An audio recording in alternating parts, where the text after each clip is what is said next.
Hello. Hello, lovely people. It is me, Salty. Hello, VOD watchers. Hello, Kitty. How are you doing? I'm glad you're watching them. You don't have to watch them at 2 speed. It's just, if you want to watch them, and if you're watching them and you come across something you think, maybe that shouldn't be in the VOD, just let me know. It's, to see, especially to see the parallels and commonalities in theme reaction between book 1 and book 3. Oh, interesting. Okay. You mean like how they start off going off road and things like that?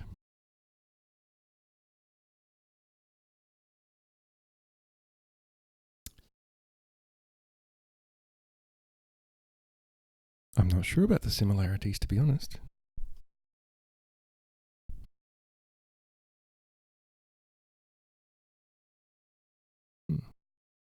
Anyway, I noticed that the weather has become a little bit warmer. So it's only 14 at night time now. And I'm like, well, winter's over. That was fun while it lasted. But yes, I haven't been up to too much today. Just been doing some yard work and stuff. Yeah. I don't think there was anything else I needed to say, really. Let's have a look. We were halfway through chapter 2. And, thumbs up, subscribe, hit a little bell and comment. Oh, thank you, Kitty. Ads should be over. Yay.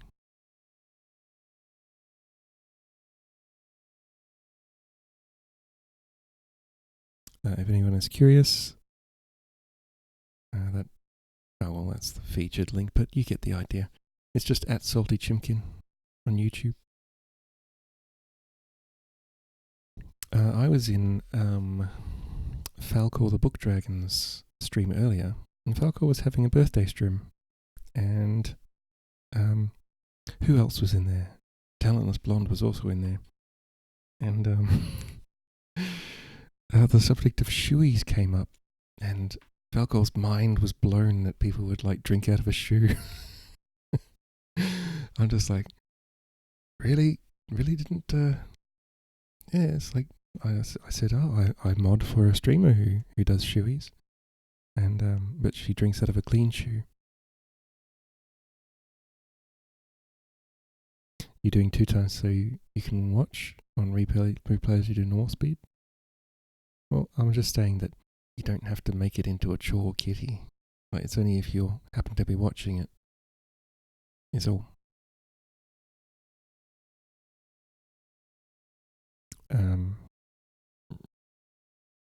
Yeah. So, chapter 2. Well, thank you, Kitty. I appreciate it. Takeo was leading his army, which included Kade, basically towards Mariyama. And to get around the Otori, they went over the mountain. And so they made it over the mountain. And then they came across a flooded river, because it's springtime, and of course the river's flooding. And that's when the I've forgotten what they call them. They're basically the unclean ones, the people who do the dirty work and are considered not only physically unclean but also spiritually unclean, which is not true. They're just people who do dirty jobs. And so they are they're following Takeo, because they believe he'll bring about their salvation eventually. And so they built a floating bridge across the river. And then the army didn't want to cross because it was built by these unclean people. And so Takeo got very freaking angry. Like, he started to get really, really angry that his orders were not being obeyed. So he decided to become the Lord then. He decided to take on that sort of, I don't know whether it's a persona or whether he's just stepping into the role more, I guess, but he started actually threatening people and yes. And people were finding out that when they don't obey his order, bad things happen. Oh, and he also killed a very large man who he considered to be a giant. And apparently his bones were incredibly hard. And Takeo's friend Makoto went to take this guy's, to take the head off the corpse. Takeo said, "Don't do that, his bones are too hard." And Makoto ignored him, struck the neck, and Makoto's sword shattered. Or an ogre or a demon, exactly. And so the sword shattered, and Takeo was like, "I told you, follow my orders." And he said, "Well, you have to use a bow now." But yes, Takeo was ready to actually kill people if they didn't start following his orders immediately. So, yes, he's stepping into the role of Lord here. And I think that's what these warriors are expecting. I think that's what they're expecting of him, is to actually fulfill that role. So I think a lot of them see him as still that soft boy who he was pretending to be. So, given them not following orders to cross the bridge could have allowed him to be killed, I don't blame him. Exactly, he almost was killed because his army wasn't there to back him up, because they didn't cross the bridge. They took their sweet time getting there. And if he was killed, they would have been screwed. I mean, what would they do then? Exactly. So he was rightly pissed off. So anyway, then it turned out that giant man, who he thought might be an ogre or demon, was part of a bandit gang who had set up in this village, and who were basically setting up their own toll for the road. And so the bandits arrived, and Takeo took his vengeance out on the bandits along with the vanguard. So yes, and that's where we find ourselves. And yeah, we're up to there. It was not much of a battle, but we won it decisively, giving ourselves a taste of blood and victory. Yes, that's where we left it. So, the rest of chapter 2. We had 3 dead men and 2 others wounded.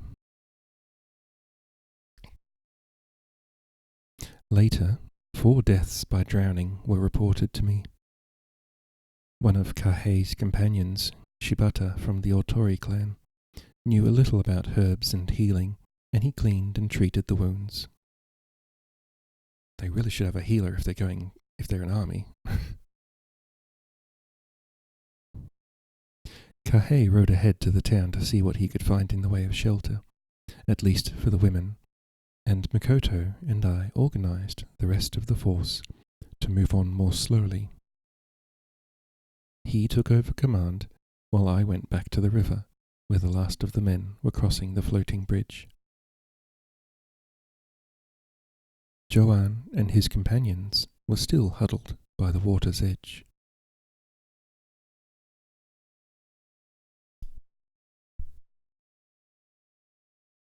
Joanne stood and came to me. I had a moment's impulse to dismount and embrace him, but I did not act on it, and the moment passed. I said, "Thank you, and thanks to all your men. You saved us from disaster. You saved us from disaster." "Not one of them thanked us," he remarked, gesturing at the men filing past. "Luckily, we work for God, not for them." "You're coming with us, Joanne?" I said. I did not want them to return across the river, facing who knew what penalties for crossing the border, cutting down trees, helping an outlaw. He nodded. He seemed exhausted, and I was filled with compunction. Compunction?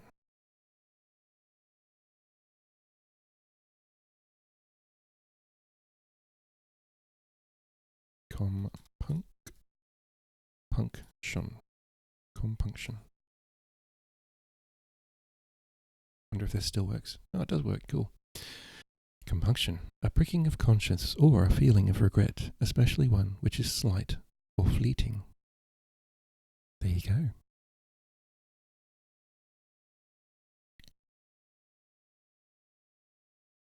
I did not want the outcasts with me. I feared the reaction of my warriors, and knew the friction and grumbling their presence would cause, but I could not abandon them here. "We must destroy the bridge," I said, "lest the Autori follow us over it."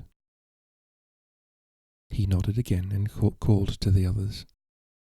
Wearily, they got to their feet and began to dismantle the cords that held the rafts in place. I stopped some of the foot soldiers, farmers who had sickles and pruning knives, and ordered them to help the outcasts. Once the ropes were slashed, the rafts gave way.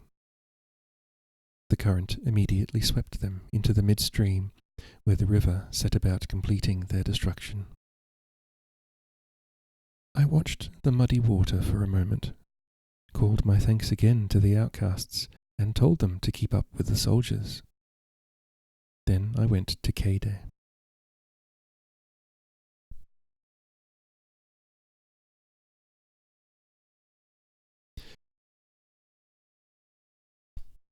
Not happy with the mic placement. I don't know why.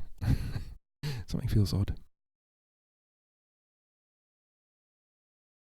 She was already mounted on Raku, in the shelter of the trees around the fox shrine. I noticed quickly that Manami was perched on the pack horse with the chest of records strapped behind her. And then I had eyes only for Kade.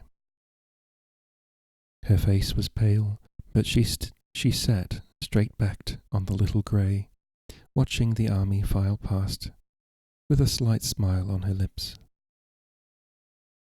In this rough setting, she, whom I had mainly seen restrained and subdued in elegant surroundings, looked happy. As soon as I saw her, I was seized by the fiercest desire to hold her. I thought I would die if I did not sleep with her soon. I had not expected this, and I was ashamed of how I felt. I thought I should have been more concerned with her safety instead. Moreover, I was the leader of an army. I had 1,000 men to worry about. My aching desire for my wife embarrassed me and made me almost shy of her. She saw me and rode towards me. The horses wickered at each other. Our knees touched. As our heads bent towards each other, I caught her jasmine scent. "The road's clear now," I said. "We can ride on." "Who were they?" "Bandits, I suppose." I spoke briefly, not wanting to bring the blood and the dying into this place where Kade was. "Kahe has gone ahead to find you somewhere to sleep tonight." "I'll sleep outside if I can lie with you," she said in a low voice. "I have never felt freedom before, but today, on the journey, in the rain, in all its difficulties, I have felt free." Our hands touched briefly. Then I rode on with Amano, talking to him about Shun. Oh. My eyes were hot, and I wanted to conceal my emotion.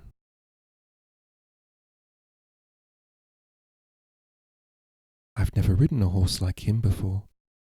It's as if he knows what I'm thinking. Amano's eyes creased as he smiled. I wondered if you would like him. Someone brought him to me a couple of weeks ago. My guess is he was either stolen or picked up after his owner was killed. I can't imagine anyone getting rid of him voluntarily. He's the smartest horse I've ever known. The black's more showy, good for making an impression, but I know which one I'd rather be on in a fight. He grinned at me. Lord Otori is lucky with horses. Some people are. It's like a gift. Good animals come to you. Let's hope it augurs well for the future, I replied. We passed the hovel. The dead were laid out in rows along the dike. I was thinking that I should leave some men to burn or bury the corpses when there was a disturbance ahead. Oh, bury the corpses, comma, there should be a comma there. When there was a disturbance ahead, and one of Kahei's men came through on his horse, shouting at the soldiers to let him pass, calling my name. Lord Otori, he said, reining in his horse just in front of us. All wanted up ahead. Some farmers have come to speak with you.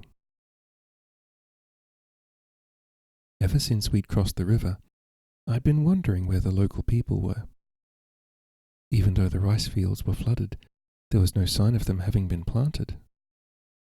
Weeds choked the irrigation channels, and though in the distance I could see the steep thatched roofs or farmhouses, no smoke rose from them, and there was no sign or sound of human activity.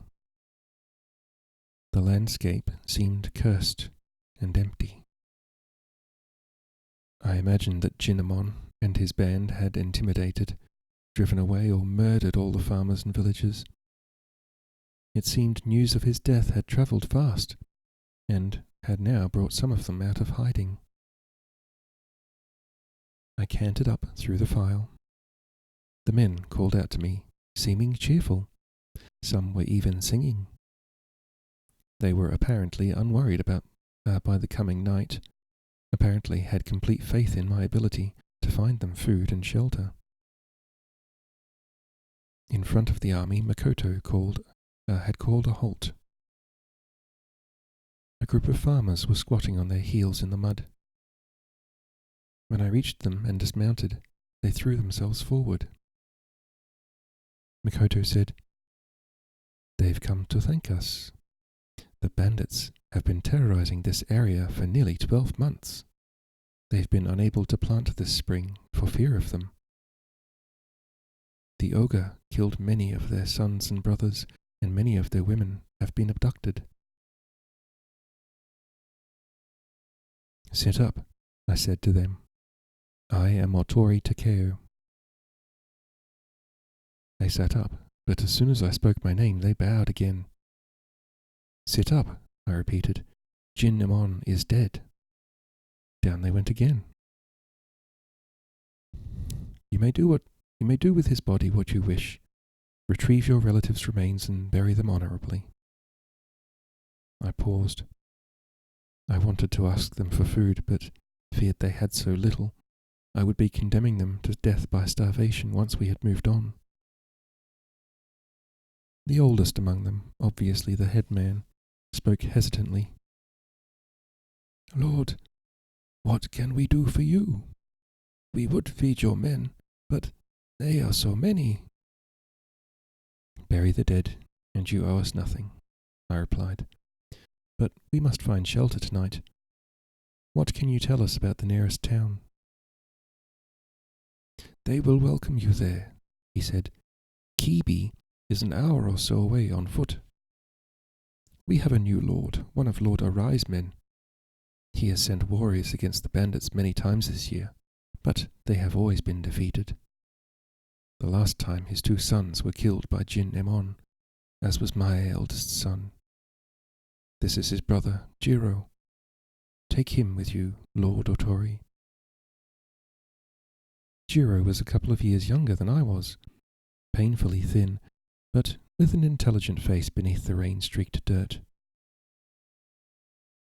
Come here, Jiro, I said to him, and he got to his feet and stood by the bay's head. It smelled him carefully, as if inspecting him. Do you like horses? He nodded, too overwhelmed by my addressing him directly to speak. If your father can spare you, you may come with me to Maruyama. I thought he could join Amano's grooms. We should press on now, Makoto said at my elbow. We have brought what we could, the farmer said, and made a gesture to the other men. They lowered their sacks and baskets from their shoulders and took out scant offerings of food, cakes made from millet, fern shoots, and other wild greens cut from the mountain, a few tiny salted plums and some withered chestnuts. I did not want to take them, but I felt to refuse would be to dishonour the farmers. I organised 2 soldiers to gather up the food and bring the sacks with them. Bid your father farewell, I said to Jiro, and saw the older man's face working suddenly to fight back tears. I regretted my offer to take the boy, not only because it was one more life to be responsible for, but also because I was depriving his father of his help in restoring the neglected fields. I'll send him back from the town. No, both father and son exclaimed together, the boy's face reddening. Let him go with you, the father pleaded. Our family used to be warriors. My grandparents took to farming rather than starve. If Jiro serves you, maybe he can become a warrior again and restore our family name. He would do better to stay here and restore the land, I replied. But if it is truly what you want, he may come with us. I sent the lad back to help Amano with the horses we had acquired from the bandits, telling him to come back to me when he was mounted. I was wondering what had happened to Aoi, whom I had not set eyes on since I'd left him with Joanne. It seemed like days ago. Makoto and I rode knee by knee at the head of our tired but cheerful army. It's been a good day, a good start, he said. You have done exceptionally well, despite my idiocy. I remembered my earlier fury against him. It seemed to have evaporated completely now. Let's forget it. Would you describe that as a battle? For unfledged men it was a battle, he replied, and a victory. Since you won it, you can describe it however you like. 3 left to win, 1 to lose, I thought, and then almost immediately, wondered if that was how a prophecy worked. Could I just choose to apply it how it pleased me? Ain't that the truth? Exactly. I'm sure there's a Latin phrase, but winners write history.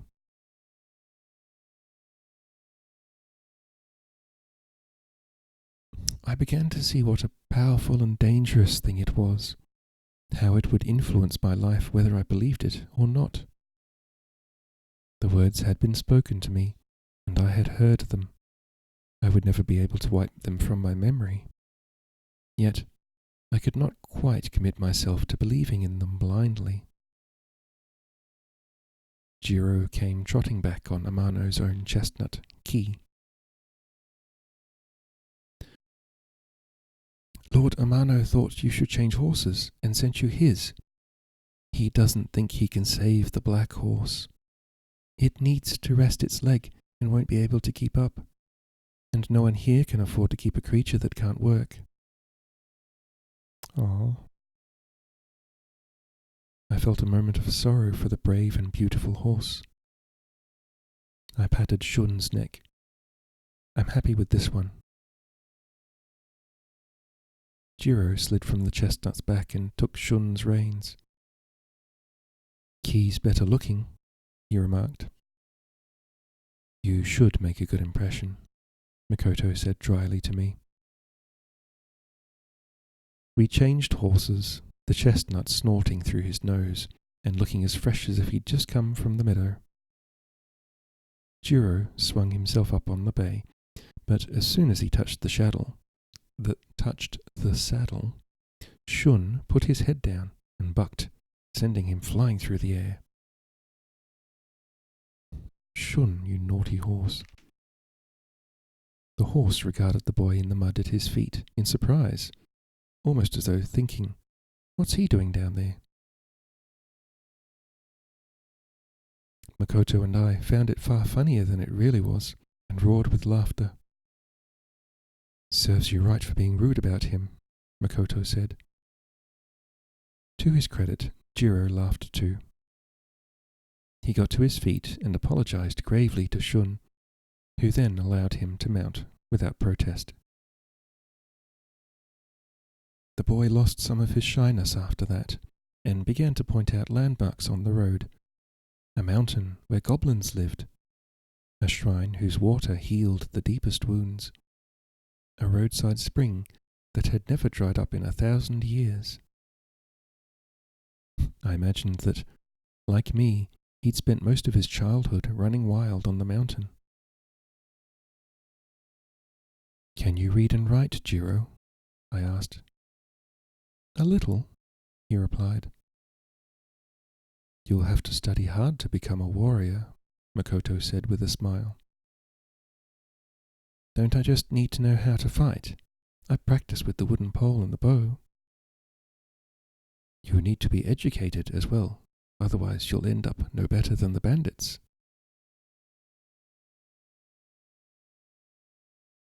Are you a great warrior, sir?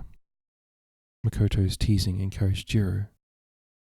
Oh, are you a great warrior, sir? Makoto's teasing encouraged Jiro to become more familiar. Not at all. I'm a monk. Jiro's face was a picture of amazement.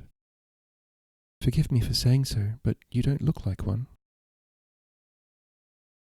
Makoto dropped the reins of his horse's neck and took off his helmet, showing his shaven head. He rubbed his scalp and hung the helmet on the saddle bow. Or was it saddle bow? I don't know. I'm relying on Lord Otori to avoid any more combat today. After nearly an hour, we came to the town. The houses around it seemed to be inhabited, and the fields looked better cared for, the dikes repaired, and the rice seedlings planted out. In one or two of the larger houses, lamps were lit, casting their orange glow against the torn screens. Others had fires burning in the earthen-floored kitchens. The smell of food wafting from them made our stomachs growl. The town had once been fortified, but recent fighting had left the walls broken in many places, the gates and watchtowers destroyed by fire. The fine mist softened the harsh outlines of destruction. The river that we had crossed flowed along one side of the town. There was no sign of a bridge, but there had obviously once been a thriving boat trade, though now more boats seemed damaged than whole. The bridge where Jinnamon had set up his toll barrier had been this town's lifeline, and he'd all but strangled it. Kahei was waiting for us at the ruins of the main gateway. I told him to stay with the men, while I went on into the town with Makoto and Jiro, and a small guard. He looked concerned. Better that I go, in case there is some trap, he suggested. but I did not think this half-ruined place offered any danger, and I felt it wiser to ride up to Arai's constable as if I expected his friendship and cooperation. He would not refuse to help me to my face, whereas he might if I thought I had any fear of him. As Kahe had said, there was no castle, but in the centre of town, on a slight hill, there was a large wooden residence whose walls and gates had recently been repaired. The house itself looked run down, but relatively undamaged. As we approached, the gates were opened, and a small middle-aged man stepped out, followed by a small group of armed men. I recognized him at once. He had been at Arai's side when the Western Army rode into Inuyama, and had accompanied Arai to Terayama. Indeed, he had been in the room when I had last seen Arai. Niwa, his name was, I recalled. Was it his sons who had been killed by Jinnamon? His face had aged and held fresh lines of grief. I reined in the chestnut horse and spoke in a loud voice. I am Otori Takeo, son of Shigeru, grandson of Shigemori.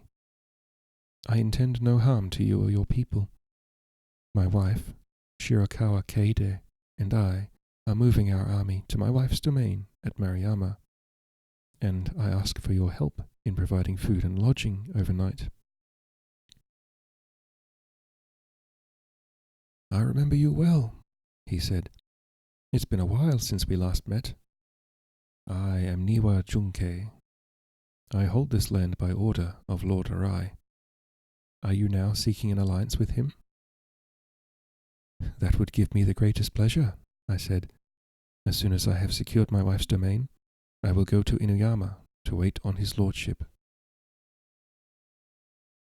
Well, a lot seems to have changed in your life, he replied. I believe I am in your debt. News on the wind is that you killed Jinnamon and his bandits. It is true that Jinnamon and all his men are dead, I said. We've brought back the warriors' heads for proper burial. I wish I had come earlier to spare you your grief. He nodded, his lips compressed into a line so thin that it looked black, but he did not speak of his sons. You must be my guests, he said, trying to infuse some energy into his tired voice. You are very welcome. The clan hall is open to your men. It's been damaged, but the roof still stands. The rest may camp outside the town. We will provide such food as we can. Please bring your wife to my house. My women will look after her. You and your guard will, of course, also stay with me. He paused and then said bitterly, abandoning the formal words of courtesy. I am aware that I am only offering you what you would otherwise take. Lord Arai's orders have always been to detain you, but I could not protect this district against a gang of bandits. What hope would I have against an army the size of yours? I am grateful to you. I decided to ignore his tone, attributing it to grief. But I wondered at the scarcity of troops and supplies, the obvious weakness of the town, the impudence of the bandits. Arai must barely hold this country. The task of subduing the remnants of the Tohan must be taking up all his resources. Niwa provided us with sacks of millet and rice, dried fish, and soybean paste, and these were distributed to the men along with the farmers' offerings. In their gratitude, the townspeople welcomed the army and gave what food and shelter they could. Tents were erected, fires lit, horses fed and watered.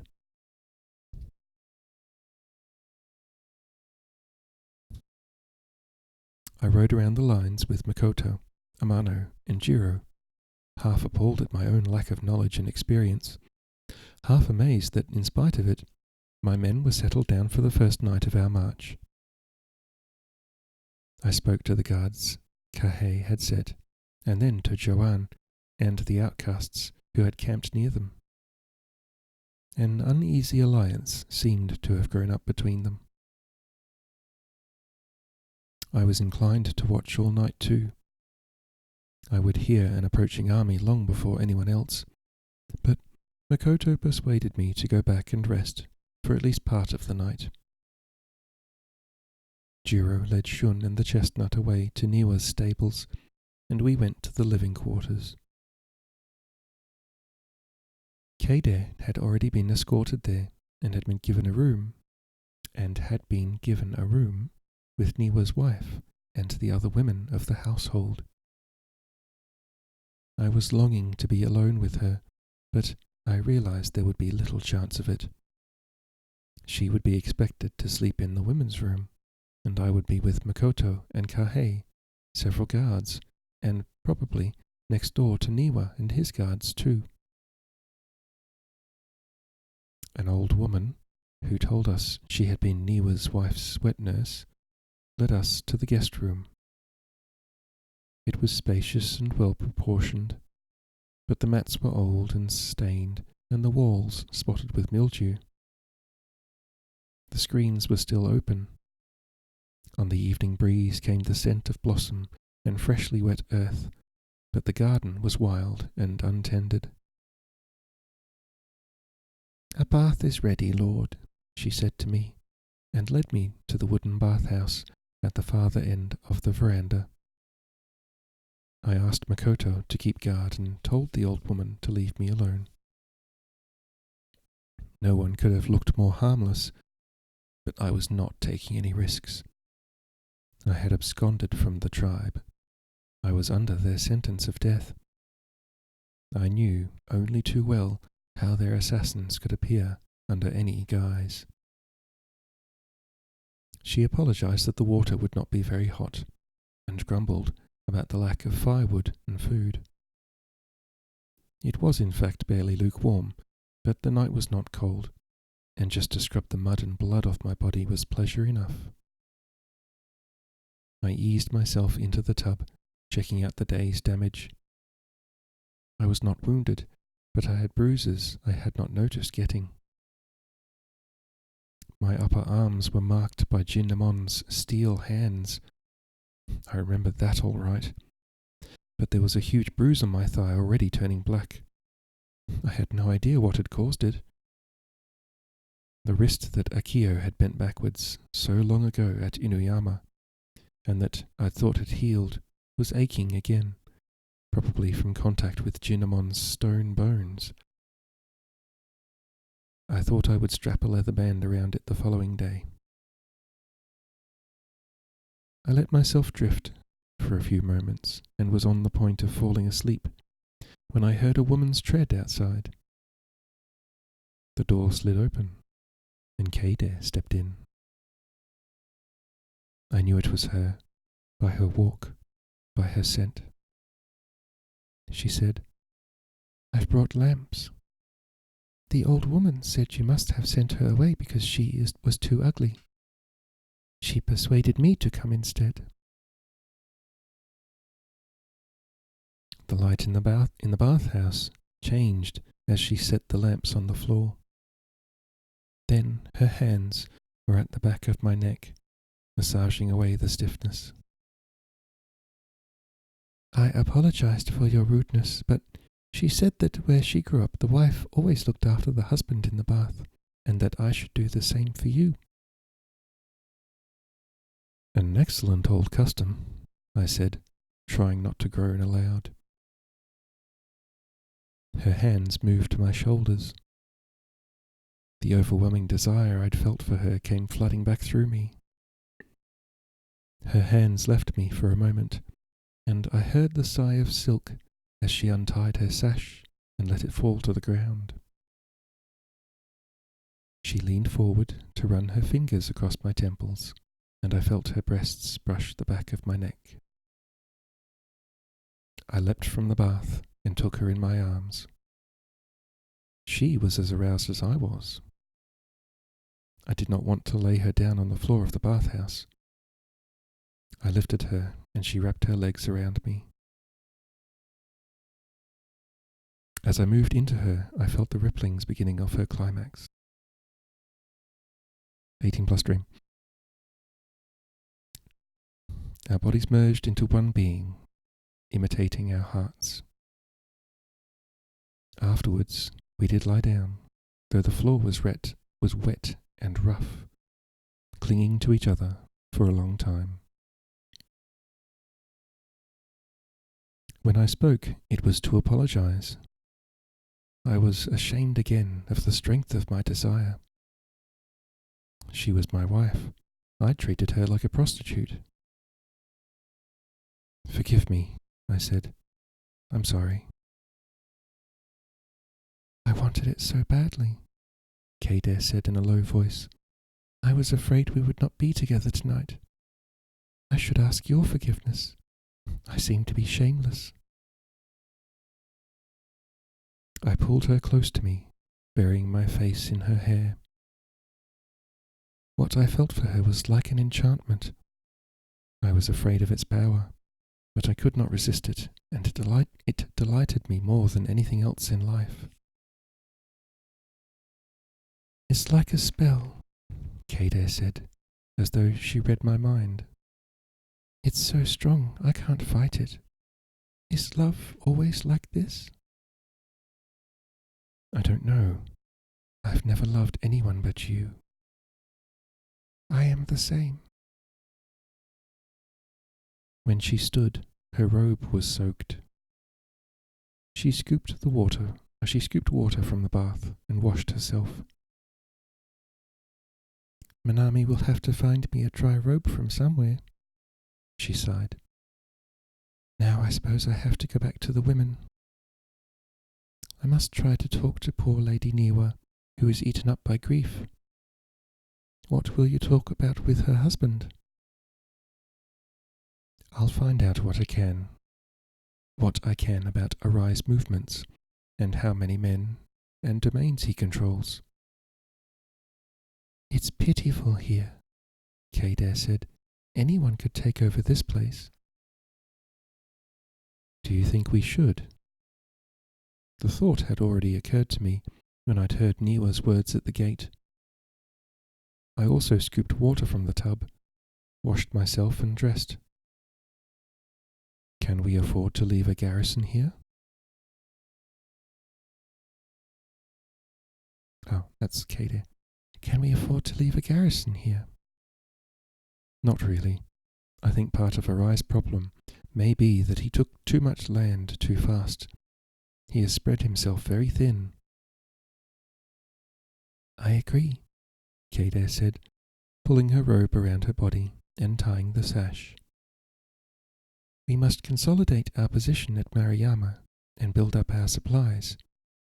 If the land there is as neglected as it is here, and was at my home, we'll have trouble feeding our men once we get there. We need to be farmers before we can be warriors. I gazed at her. Her hair was damp, her face soft from love-making. I had never seen a being as beautiful as she was, but beneath all that, she had a mind like a sword. I found the combination and the fact that she was my wife unbearably erotic. She slid the door open and stepped into her sandals. She dropped to her knees. Good night, Lord Takeo, she said in a sweet, coy voice, quite unlike her own, rose lithely and walked away, her hips swaying beneath the thin, wet robe. Makoto sat outside, watching her, a strange look on his face, maybe disapproving, maybe jealous. Take a bath, I told him, though the water's half cold. Then we must join Niwa. Kahei returned to eat with us. The old woman helped Niwa serve the food. I thought I caught a smirk on her face as she placed the tray before me, but I kept my eyes lowered. By now I was so hungry, it was hard not to fall on the food and cram it in fistfuls into my mouth. There was little enough of it. Later the women came back with tea and wine, and then left us. I envied them, for they would be sleeping close to Kade. The wine loosened Niwa's tongue, though it did not improve his mood. Rather, it made him more melancholy and tearful. He had accepted the town from Arai, thinking it would make a home for his sons and grandsons. Now he had lost the first, and would never see the second. His sons had not even, in his mind, died with honour on the battlefield, but had been murdered shamefully by a creature who was barely human. "I don't understand how you overcame him," he said, sizing me up with a look that verged on scornful. "No offence, but both my sons were twice your size, older, more experienced." He drank deeply, then went on. "But then, I could never understand how you killed Aida, either. There was that rumour about you after you disappeared, of some strange blood in you that gave you special powers. Is it a sort of sorcery?" I was aware of Kahe tensing beside me. Like any warrior, he took immediate offence at the suggestion of sorcery.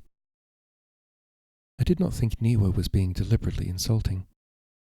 I thought he was too dulled by grief to know what he was saying. I made no reply. He continued to study me, but I did not meet his gaze. I was starting to long for sleep. My eyelids were quivering, my teeth aching. "There were a lot of rumours," Niwa went on. "Your disappearance was a considerable blow to Arai. He took it very personally. He thought there was some conspiracy against him. He had a long-term mistress, Muto Shizuka. You know her?" "She was a maid to my wife," I replied, not mentioning that she was also my cousin. "Lord Arai himself sent her." "She turned out to be from the tribe." "Aska! Radio for the drive home? Who's driving? Who's in the car?" "Also, hello, Aska. Hope you're well. Hope you're doing well." "B's driving. Hello, B."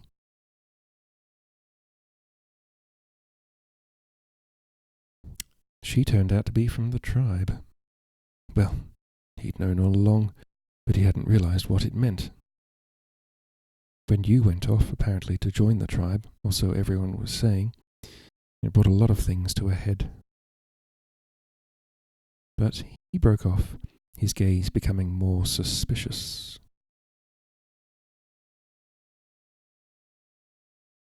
"But presumably, you know all this already." "I heard that Lord Arai intended to move against the tribe," I said carefully, "but I have not heard of the outcome." "Not very successful. Some of his retainers, I was not among them, advised him to work with the tribe, as Aida did. Their opinion was that the best way to control them was to pay them. Arai didn't like that. He couldn't afford it for a start, and it's not in his nature. He wants things to be cut and dried, and he can't stand to be made a fool of. He thought Muto Shizuka, the tribe, even you, had hoodwinked him in some way."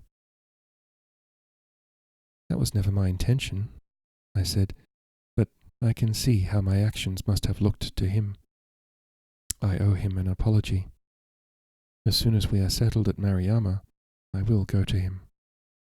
"Is he at Inuyama now?" "He spent the winter there.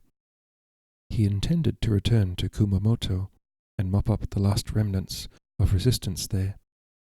move eastwards to consolidate the former Noguchi lands, and then pursue his campaign against the tribe, starting in Inuyama. He poured more wine for us all, and gulped a cupful down. But it's like trying to dig up a sweet potato. There's far more underground than you think, and no matter how carefully you try to lift it, pieces break off and begin to put out shoots again. I flushed out some members here. One of them ran the brewery. The other was a small-scale merchant and moneylender. But all I got were a couple of old men, figureheads, no more. They took poison before I could get anything out of them. The rest disappeared. He lifted the wine cup and stared morosely at it. "It's going to split Arai in two," he said finally. "He can handle the Tohan. They're a simple enemy, straightforward, and the heart mostly went out of them with Aida's death.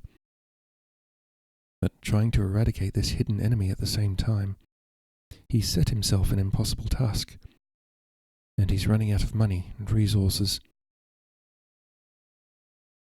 He seemed to catch what he was saying and went on quickly. "Not that I'm disloyal to him. I gave my allegiance, and I'll stand by that. It's cost me my sons, though." We all bowed our heads and murmured our sympathy. Kahei said, "It's getting late. We should sleep a little if we are to march again at dawn." "Of course." Niwa got clumsily to his feet and clapped his hands. After a few moments, the old woman, lamp in hand, came to show us back to our room. The beds were already laid out on the floor. I went to the privy and then walked in the garden for a while to clear my head from the wine. The town was silent. It seemed I could hear my men breathing deeply in sleep. An owl hooted from the trees around the temple. Hoot hoot. And in the distance a dog barked. The gibbous moon of the 4th month was low in the sky. A few wisps of cloud drifted across it. The sky was misty with only the brightest stars visible. I thought about all Niwa had told me. He was right. It was almost impossible to identify the network that the tribe had set up across the 3 countries. But Shigeru had done so, and I had his records. I went to the room. Makoto was already asleep. Kahei was talking to 2 of his men who had come to keep guard. He told me he had also put 2 men to watch the room where Keide slept. I lay down, wished she was next to me, briefly considered sending for her, then fell into the deep river of sleep. End of chapter 2. Yay.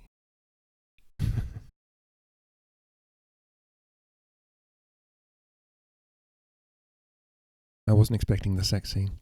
It wasn't exactly what I call explicit, but just, yeah.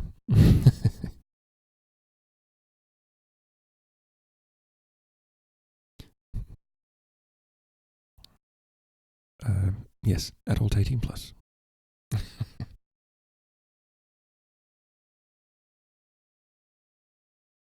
have a look at chapter 3.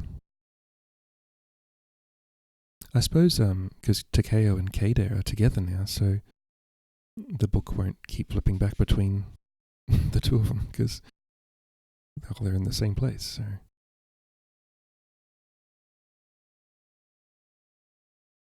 have a little flick through the book, having a flick through the book.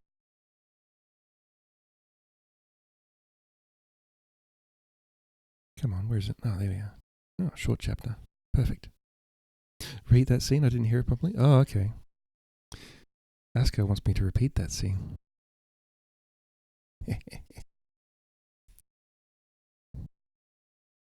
Hello, Snaps. Asuka wants me to read a sex scene.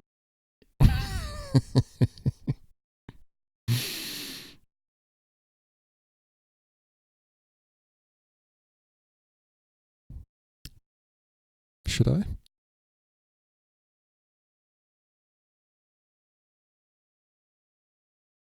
That's a real question. What do you think? Chat. They have a little hat? Yes. That's my, no, don't actually. Oh. Yes. That's my little sombrero blush. I was being a horny smartass.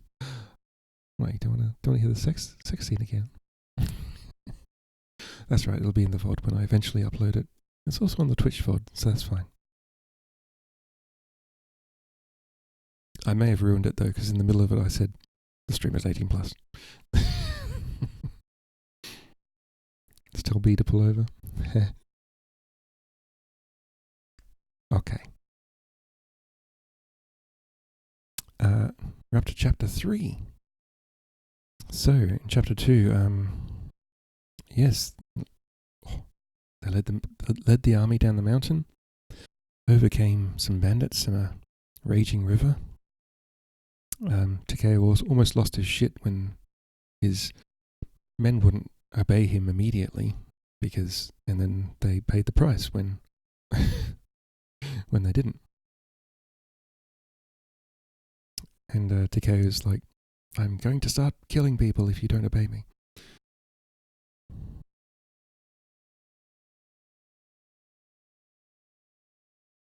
So he's very much acting like the Lord. And Kade's happy. She's enjoying it.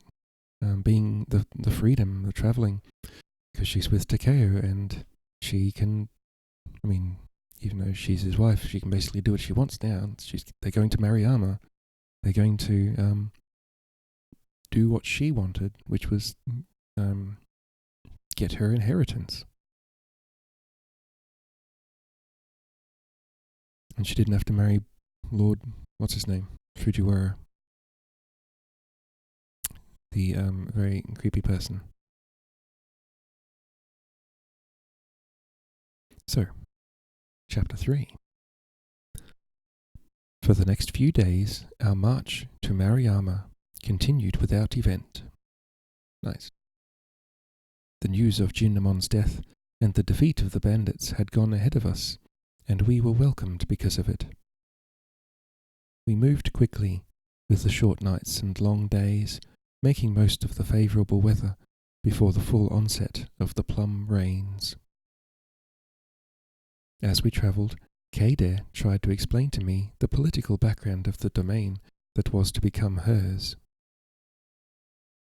Shigeru had already told me something of its history, but the tangled web of marriages, adoptions, deaths, that might have been murders, jealousy and intrigue, was mostly new to me.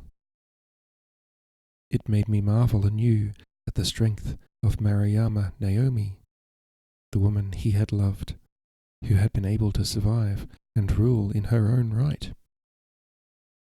It made me regret her death, and his, all the more bitterly, and strengthened my resolve to continue their work of justice and peace. Lady Mariyama and I talked a little together on a journey like this, Kade said, but we were riding in the opposite direction, towards Suwano, where we met you. She told me women should hide their power and be carried in the palanquin, lest the warlords and warriors crushed them. But here I am, riding beside you, on Raku, in freedom. I'll never go in a palanquin again. It was a day of sun and showers, like the fox's wedding in the folk tale. A sudden rainbow appeared against a dark grey cloud. The sun shone bravely for a few moments. Rain fell silver. Then the clouds swept across the sky. Sun and rainbow vanished, and the rain had a cold, harsh sting to it. Lady Mariyama's marriage had been intended to improve relations between the Sesshu and the Tohan. Her husband was from the Tohan and was related to both the Aida and the Noguchi families. He was much older than she was, had been married before, and already had grown children. The wisdom of an alliance through such an encumbered marriage had been questioned at the time, not least by Naomi, who, although only 16, had been brought up in the Mariama way to think and speak for herself. However, the clan desired the alliance, and so it was arranged. During Lady Mariama's life, her stepchildren had caused many problems. After her husband died, they had contested the domain, unsuccessfully. Her husband's only daughter was the wife of a cousin of Aida Sadamu, Aida Nariaki, who, we learned on the way, had escaped the slaughter at Inuyama and had fled into the west, from where it seemed he was now intended to make a new claim on the domain. Convenient? The Sesshu clan lords were divided. Mariama had always been inherited through the female line, but it was the last domain that clung to a tradition that affronted the warrior class. Nariaki had been adopted by his father-in-law before Lady Mariama's marriage, and was considered by many to be legal heir to his wife's property.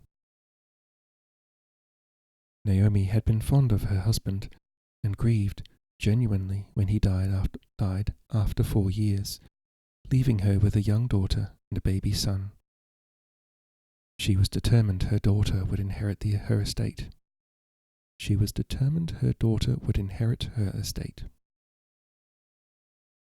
Her son died mysteriously, some said poisoned, and in the years that followed the Battle of Yagahara, the widowed Naomi attracted the attention of Aida Sadamu himself. But by that time she had met Shigeru, I said, wishing I knew where and how. And now you are her heir. Keide's mother had been Lady Mariama's cousin, and Keide was the closest living female relative to the former head of the clan, for Lady Mariama's daughter, Mariko, had died with her mother in the river at Inuyama. If I am allowed to inherit, Keide replied. When her senior retainer, Sugita Haruki, came to me late last year, he swore the Mariama clan would support me, but Nariaki may have already moved in. Then we will drive him out. On the morning of the 6th day, we came to the domain border. Kahei halted his men a few hundred paces before it, and I rode forward to join him. I was hoping my brother would have met us before now, he said quietly. I had been hoping the same. Miyoshi Gemba had been sent to Mariama before my marriage to Keide to convey the news of our imminent arrival, but we had heard nothing. There didn't need to be 2 hads there. It literally says we had heard nothing. Just, it should be we had heard nothing. We had heard nothing from him since. Apart from my concerns for his safety, I would have liked some information about the situation in the domain before we entered it, the whereabouts of Aida Nariaki, the feelings in the town towards us. The barrier stood at the crossroads. The guard post was silent, the roads on all sides deserted. Amano took Jiro, and they rode off to the south. When they reappeared, Amano was shouting, "A large army has been through. There are many hoofprints and horse droppings." "Heading into the domain?" I called. "Yes." Kahei rode closer to the guard post and shouted, "Is anyone there? Lord Otori Takeo is bringing his wife, Lady Shirakawa Keide, heir to Lady Mariama Naomi, into her domain." No answer came from the wooden building. A wisp of smoke rose from an unseen hearth. I could hear no sound other than the army behind me, the stamping of restless horses, the breathing of 1,000 men. My skin was tingling. I expected at any moment to hear the hiss and clack of arrows. I rode Shun forward to join Kahe. "Let's take a look." He glanced at me, but he'd given up trying to persuade me to stay behind. We dismounted, called to Jiro to hold the horse's reins, and drew our swords. The barrier itself had been thrown down and crushed in the rush of men and horses that had trampled over it. A peculiar silence hung around the place. A bush warbler called from the forest, its song startlingly loud. The sky was partly covered with large grey clouds, but the rain had ceased again, and the breeze from the south was mild. I could smell blood and smoke on it. As we approached the guardhouse, we saw the first of the bodies, just inside the threshold. The man had fallen across the hearth, and his clothes were smouldering. They would have burnt if they had not been soaked with blood from where his belly had been slashed open. His hand still gripped his sword, but the blade was clean. Behind him lay 2 others, on their backs. Their clothes were stained with their own last evacuations, but not with blood. "They've been strangled," I said to Kahe. It chilled me, for only the tribe use garrots. He nodded, turning one over to look at the crest on his back. "Maruyama." "How long since they died?" I asked, looking round the room. 2 of the men had been taken completely by surprise, the third stabbed before he could use his sword. I felt fury rise in me, the same fury I'd felt against the guards in Hagi when they'd let Kenji into the garden, or when I'd slipped past them. Fury at the dullness of ordinary men who were so easily outwitted by the tribe. They'd been surprised while they'd been eating, killed by assassins before any of them could get away to carry a warning of the invading army. "Hello, kid monster. How you doing? Welcome in." Kahe picked up the tea kettle from where it had been sent flying. "Barely warm. We must catch up with them before they reach the town." "Let's get moving," Kahe said, his eyes bright with anticipation. But as we turned to go, I caught a fresh sound, coming from a small storeroom behind the main guard post. I made a sign to Kahe to keep silent and went to the door. Someone was behind it, trying to hold his breath but definitely breathing and shivering and letting the breath out in what was almost a sob. I slid the door and entered in one movement.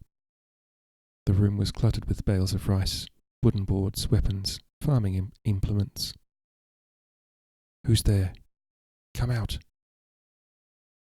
There was a scuttling noise, and a small figure burst out from behind the bales and tried to slide between my legs. I grabbed it, saw it was a boy of 10 or 11 years, realized he held a knife, and wrenched his fingers apart until he cried out and dropped it.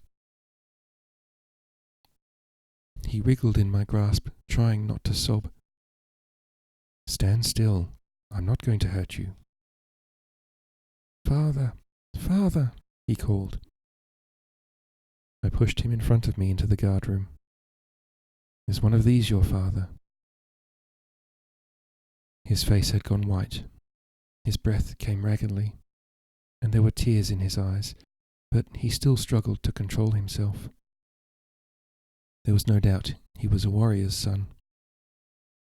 He looked at the man on the floor whom Kahe had pulled from the fire, took in the terrible wound and the sightless eyes, and nodded. Then his face went green. I pulled him through the door so he could vomit outside. There'd been a little tea left in the kettle. Kahei poured it into one of the unbroken cups and gave it to the boy to drink. "What happened?" I said. His teeth were chattering, but he tried to speak normally, his voice coming out louder than he'd intended.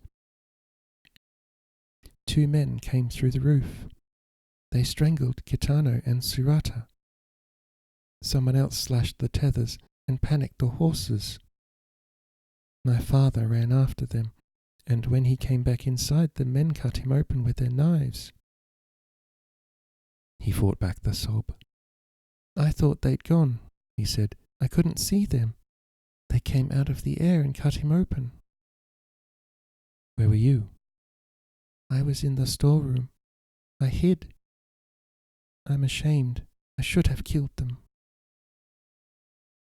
Kahei grinned at the fierce little face. "You did the right thing. Grow up and kill them then."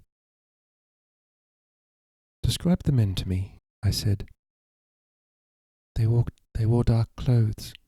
They made no sound at all, and they did that trick so that you could not see them."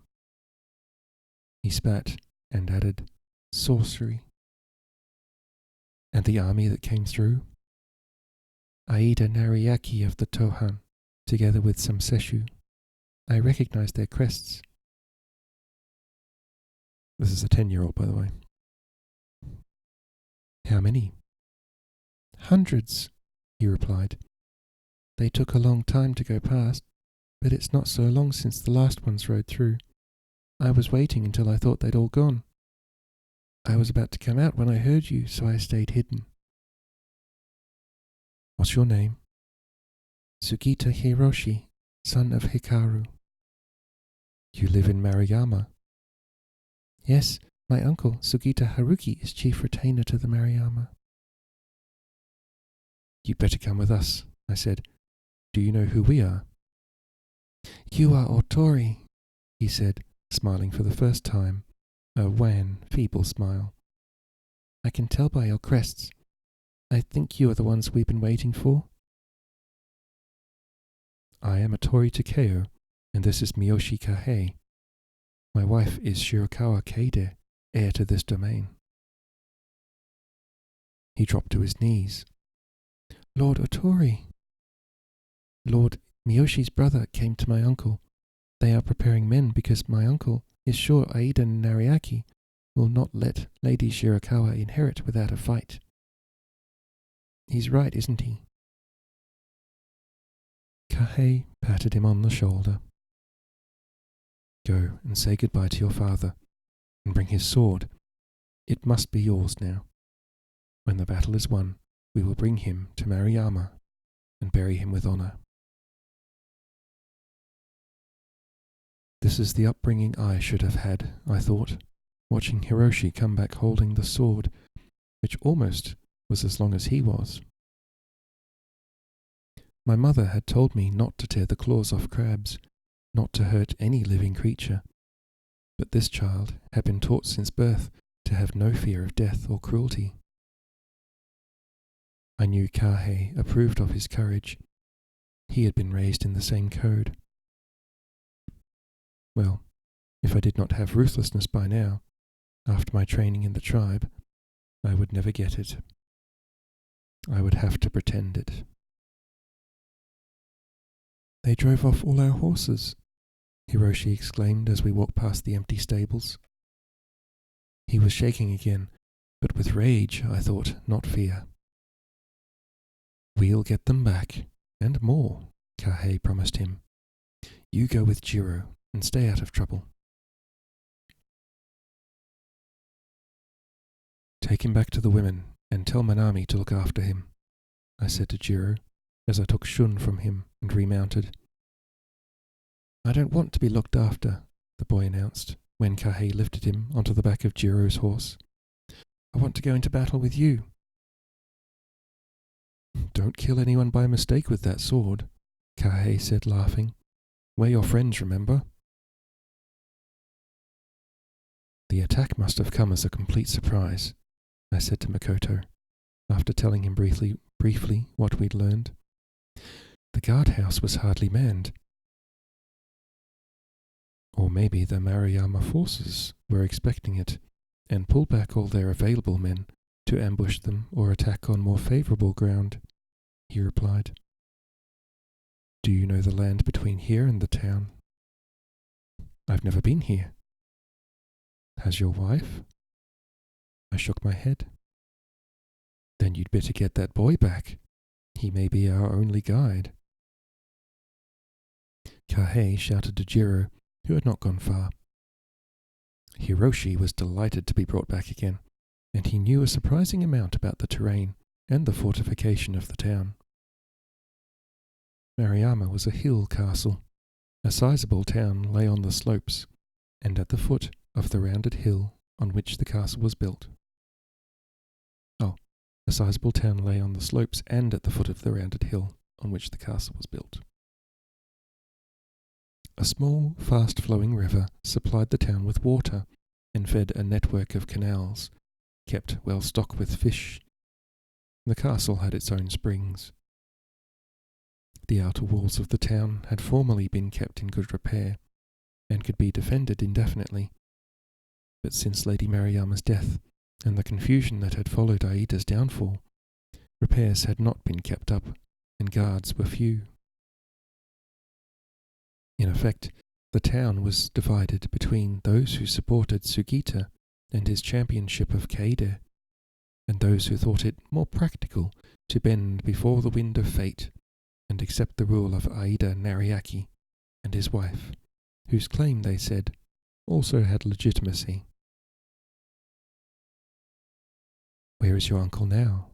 I asked Hiroshi. He has been waiting a little way from the town with all his men. He did not want to go too far from it in case it was taken over behind his back. So I heard my father say. Will he retreat into the town? The boy's eyes narrowed in an adult way.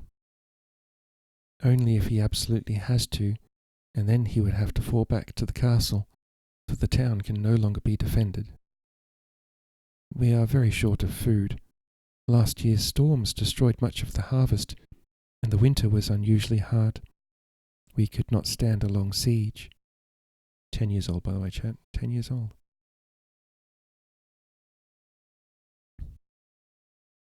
Where would your uncle fight if he had the choice? Not far from the town gate, this road crosses a river, the Asagawa. There's a ford. It's almost always shallow, but sometimes there's a flash flood. To get to the ford, the road goes down into a steep ravine, and then up again. Then there's a small plain with a favourable slope. My father taught me you could hold up an invading army there.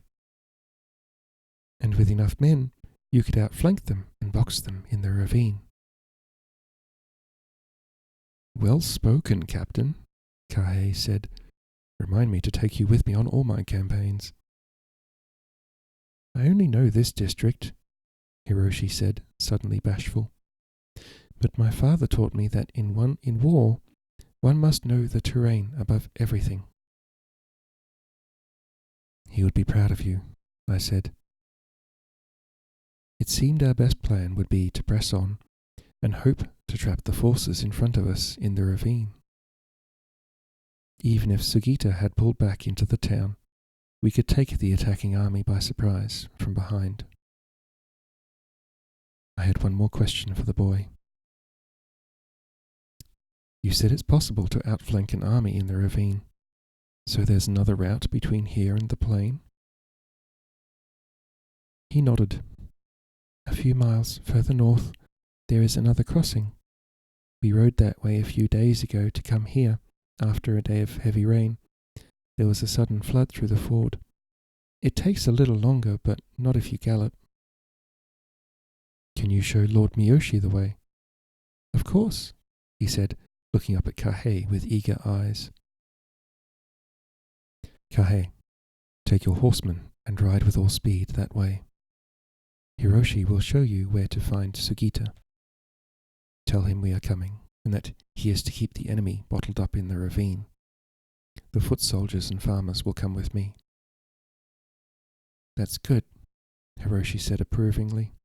The fort is full of boulders. The footing is not really favourable to war horses. And the Tohan will think you are weaker than you are and underestimate you. They won't expect farmers to fight. I thought I should be taking lessons in strategy from him. Jiro said, Am I to go with Lord Miyoshi too? Yes, take Hiroshi on your horse and keep an eye on him. The horseman rode away, the hoofs echoing across the broad valley. What hour is it? I asked Makoto. About the second half of the hour of the snake, he replied. Have the men eaten? I gave orders to eat quickly while we were halted. Then we can move on right away. Start the men now. I'll ride back and tell the captains and my wife. I'll join you when I've spoken to them. Makoto turned his horse's head, but before he moved off, he gazed briefly at the sky, the forest, and the valley. It's a beautiful day, he said quietly. I knew what he meant, a good day to die. But neither he nor I was destined to die that day, though many others were. I cantered back along the line of resting men, giving the orders to move on and telling their leaders of our plan. They got to their feet eagerly, especially when I told them who our main enemy was. They shouted mightily at the prospect of punishing the Tohan for the defeat at Yagahara, the loss of Yamagata, and the years of oppression. Keide and the other women were waiting in a small grove of trees, Amano as usual with them. We are going into battle, I said to Keide. Aida Nariaki's army crossed the border ahead of us. Kahei has ridden around the side of them, where we hope he will meet up with his brother and Lord Sugita. Amano will take you into the forest, where you must stay until I come for you. Amano bowed his head. Keide looked as if she were going to speak, but then she too inclined her head. May the All-Merciful One be with you, she whispered, her eyes on my face. She leaned forward slightly and said, One day I will ride into battle beside you. If I know you are safe, I can give all my concentration to the fight, I replied. Besides, you must protect the records. Manami said, her face drawn with anxiety, The battlefield is no place for a woman. No, Keide replied. I would only be in the way. But how I wish I had been born a man. Her fierceness made me laugh. Tonight we will sleep in Mariyama, I told her. I kept the image of her vivid, courageous face in my mind all day. Before we left the temple, Keide and Manami had made banners, the Otori Heron, the White River of the Shirakawa, and the hill of the Mariyama, and we unfurled them now as we rode through the valley. Even though we were going into battle, I still checked out the state of the countryside. The fields looked fertile enough, and should already have been flooded and planted, but the dikes were broken and the channels clogged with weeds and mud. Apart from the signs of neglect, the army ahead of us had stripped the land and farms of whatever they could find. Children cried by the roadside, houses burned, and here and there lay dead men, killed casually, for no reason, their bodies left where they'd fallen. From time to time we passed a farm or hamlet. The surviving men and boys came out to question us.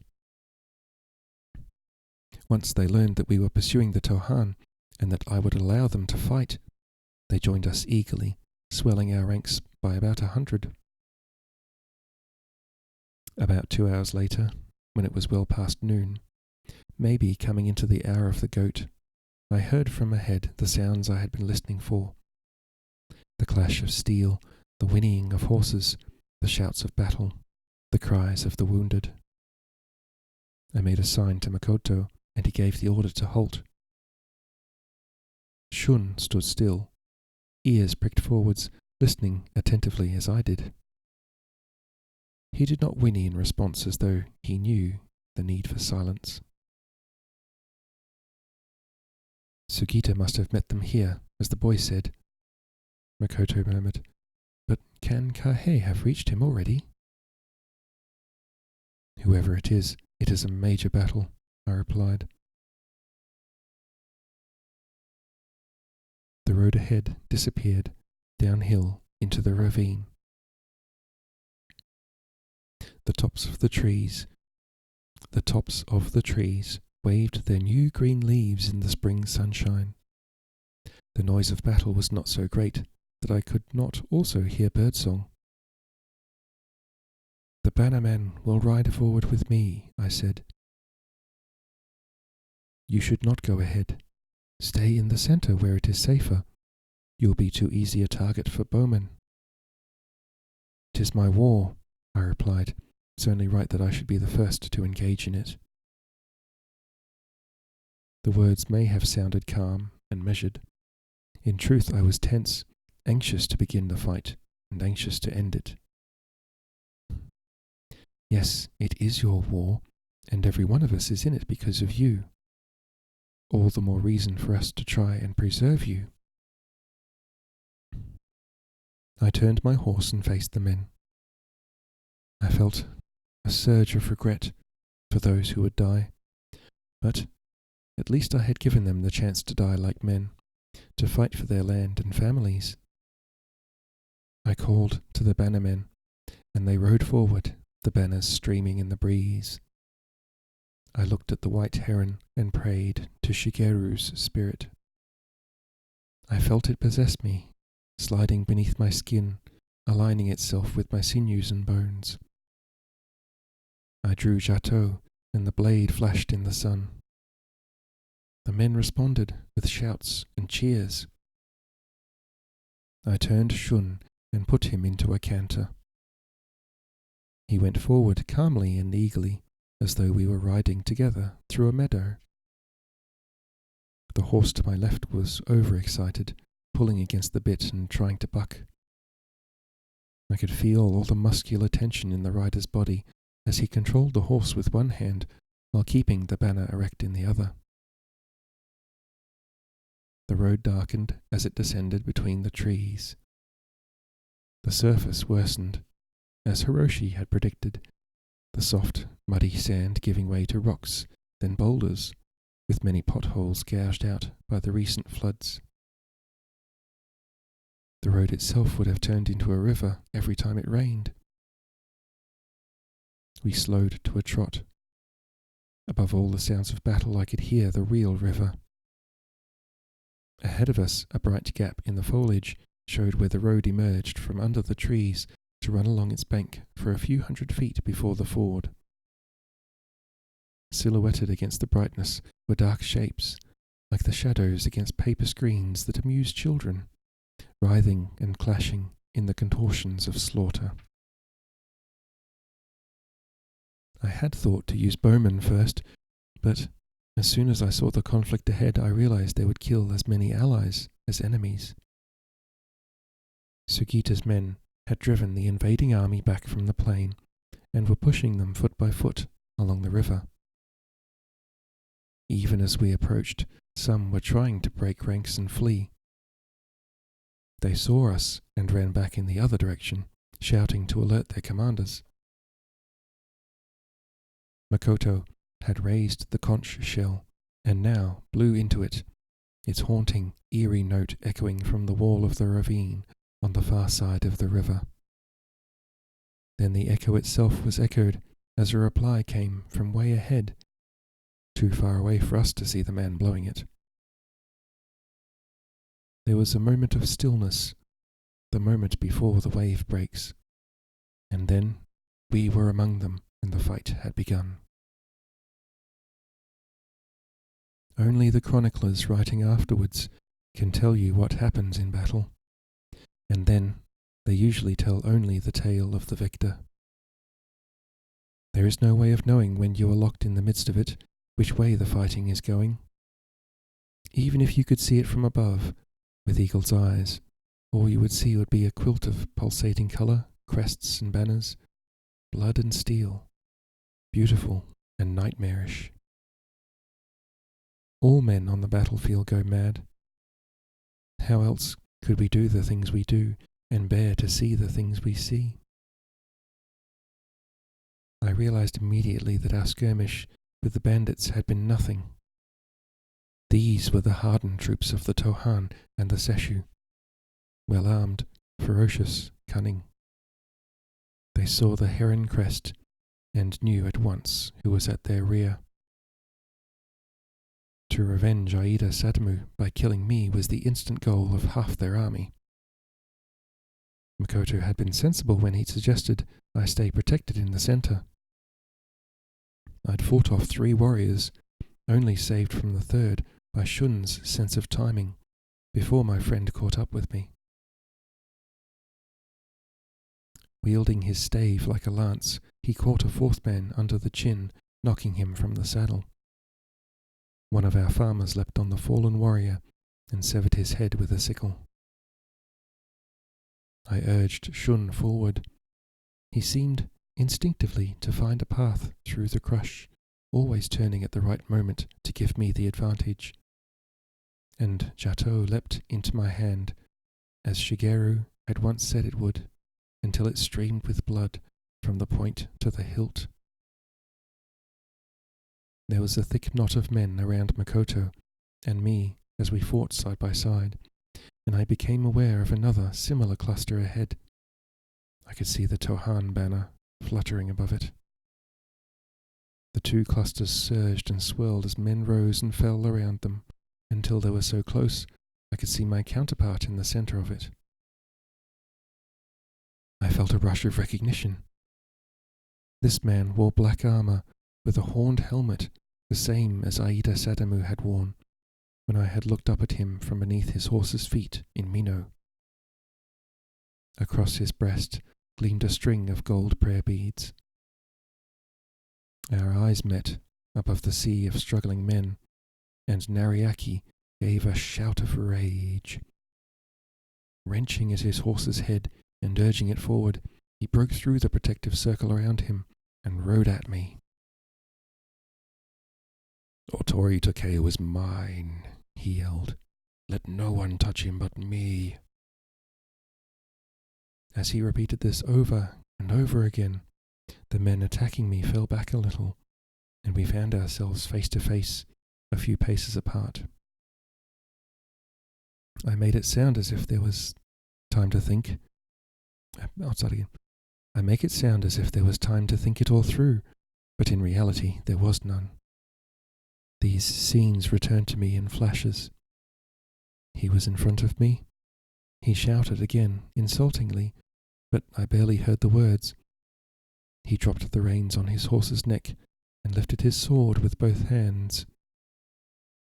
His horse was bigger than Shun, and he, like Aida, was much larger than me.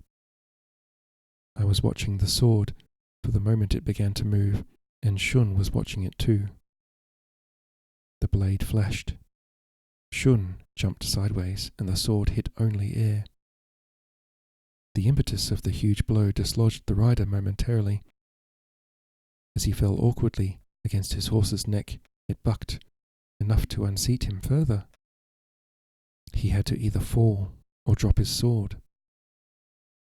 Sliding his feet free of the stirrups, he held the horse's mane with one hand, and with surprising agility swung himself to the ground.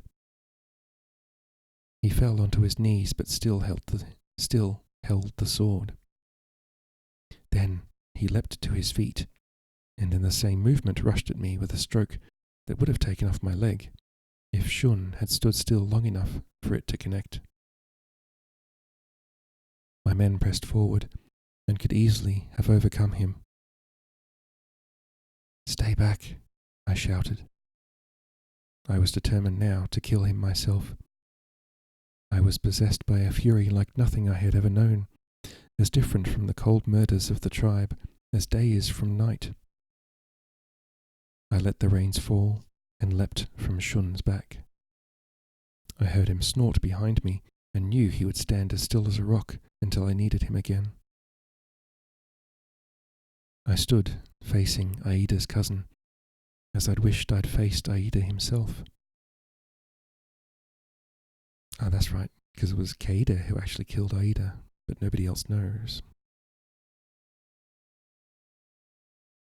I knew Nariaki despised me, and with reason. I did not have his training or his skills, but in his scorn I saw his weakness. He rushed forward, the sword whirling.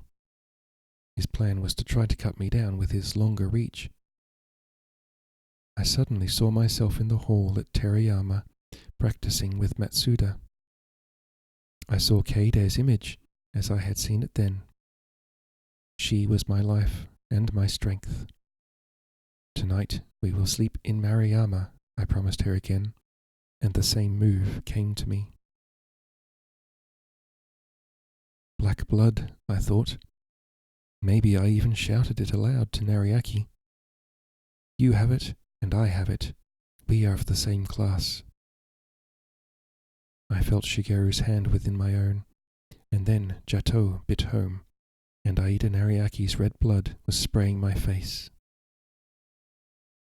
As he fell forwards onto his knees, Jato struck again, and his head bounced at my feet. His eyes still full of fury, his lips snarling. That scene remains engraved in my memory, but little else does. There was no time to feel fear, no time to think at all. The moves I'd been taught by Shigeru and by Matsuda came to my sword through my arm, but not by my conscious will. Once Nariaki was dead, I turned to Shun. Blinking the sweat from my eyes, I saw Joanne at his head. The outcast held my enemy's horse too. Get them out of the way, I shouted. Hiroshi had been right about the terrain. As the Tohan and Seshu troops were driven back, and we advanced, the crush intensified. Terrified horses stumbled in holes, breaking their legs, or were forced up against boulders, unable to go forwards or back, panicking. Joanne scrambled like a monkey onto Shun's back and forced his way through the milling men. From time to time I was aware of him, moving through the fray, taking riderless, panic-stricken animals to the forest.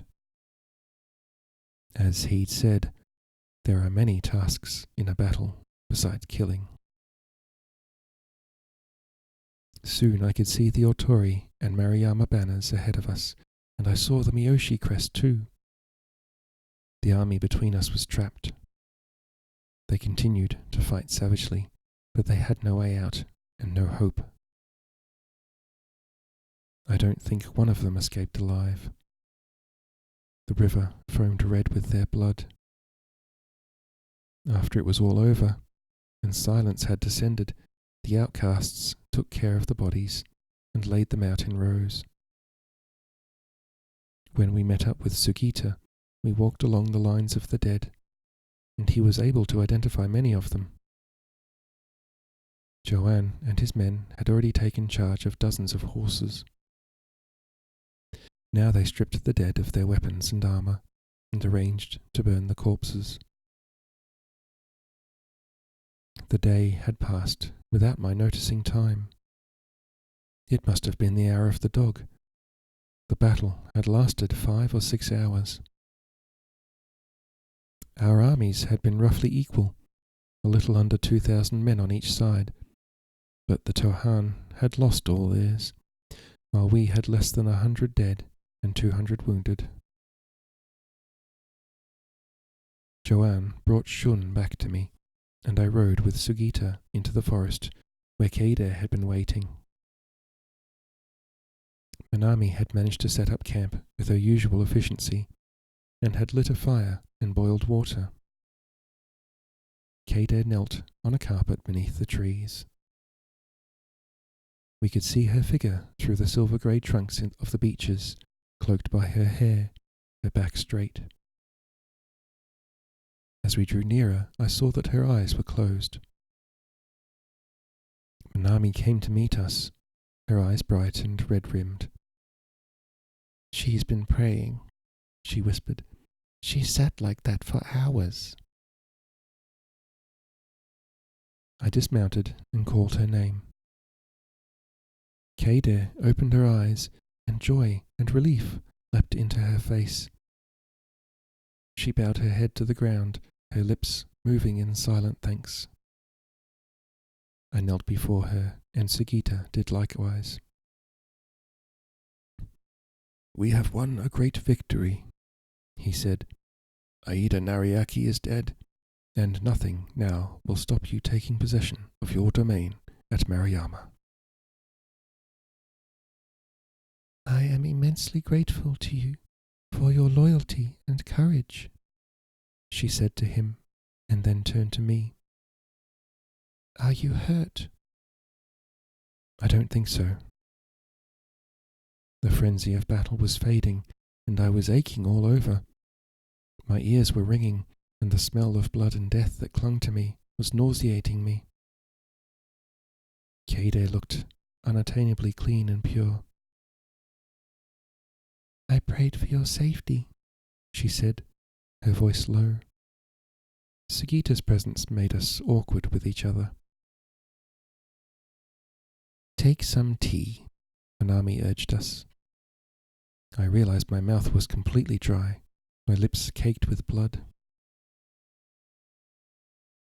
"We are so dirty," I began, but she put the cup in my hand, and I drank it gratefully. It was past sunset, and the evening light was clear and tinged with blue. The wind had dropped, and birds were singing the last songs of the day. I heard a rustle in the grass, and looked up to see a hare crossing the clearing in the distance. I drank the tea and looked at the hare.